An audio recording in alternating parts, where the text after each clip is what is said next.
The biggest problem for people is they're keeping score along the way, which means they're looking back, which is allowing people to pass them. Respect. If you could give yourself one tip when you were my age, what would it be? Don't count anything. I feel that. Do you? I think I do. Let me tell you what I mean. Literally, don't judge where you're at for the next 10 years. Literally close your eyes until you're 30. Same advice I gave earlier. Like, the biggest problem for people is they're keeping score along the way, which means they're looking back, which is allowing people to pass them. I went into a coma in my 20s.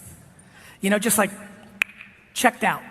I don't think what I did was right. I checked out so extreme that I stopped talking to anybody. I just went there, right? I think in hindsight, there was a healthier balance. But I think everybody else is too much the other place. Like at 30, I'm gonna be this, and at 22, this, and if I'm not the manager at 21, then this, and if I'm not making 63,000 at 20, people are just counting against themselves because they're so used to the game of school and rankings and scoring, and then you get into the real world where it's detrimental, not a positive. Do you understand? I do. And you're gonna wake up at 30.